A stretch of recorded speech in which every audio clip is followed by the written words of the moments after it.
Instead of servants, what were the disciples to Jesus? This is the question that we seek to answer today as we continue our verse-by-verse study of the book of John on Walking Through the Bible. His word, the glory of his cross. If you have a Bible with you, you can turn to John chapter 15. We're going to be reading from verses 9 to 17. If you don't have a Bible, don't worry. Just follow along with us on the screen.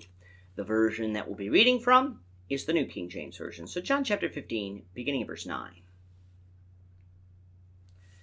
As the Father loved me, I also have loved you. Abide in my love. If you keep my commandments, you will abide in my love, just as I have kept my Father's commandments and abide in his love. These things I have spoken to you, that my joy may remain in you, and that your joy may be full. This is my commandment, that you love one another as I have loved you. Greater love has no one than this, than to lay down one's life for his friends. You are my friends, if you do whatever I command you. No longer do I call you servants, for a servant does not know what his master is doing, but I have called you friends, for all things that I have heard from my Father I have made known to you. You did not choose me, but I chose you and appointed you that you should go and bear fruit, and that your fruit should remain, that whatever you ask the Father in my name, he will give you. These things I command you, that you love one another. Jesus and the disciples are about to leave for the Garden of Gethsemane. I can picture them cleaning up as Jesus continues speaking these words in chapters 15 through 17. He had just told them that he was the vine and they were the branches. As branches, they were to go out and bear fruit, but they would only bear fruit if they remained on the vine. If they were cut off of the vine, they would wither away and be cast into the fire. Such was the case with Judas. However, if they bore fruit, the Father, in his role as vine dresser, would prune them, meaning that they would be tested, and when they passed those tests, their endurance would produce perseverance that would bear even more fruit. In verse 9, Jesus continues by again telling the disciples that he loved them as the Father loves him, so that they were to abide in his love. Why does Jesus keep repeating himself? In order to hammer home to the disciples that despite of what is about to happen, all was not lost. God's plan was being fulfilled. The Father would not stop loving Jesus even through death, and so he would not stop loving them. With this knowledge, they were then to abide in or live in his love. How would they do this? By keeping his commandments. Our love for God is always expressed in doing God's will. If we love God, we will keep his commandments. If we don't love God, we won't keep his commandments, and God's love won't abide in us.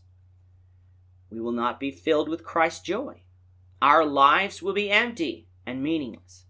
However, the disciples abided in Christ's love by keeping his commandments, and if we do the same, then Christ's joy would not only remain, it would be full, it would be complete. The life of a Christian is to be a life full of joy. That doesn't mean that everything will always be pleasant. We know that's not true, for soon after Jesus said these words, he was arrested and killed.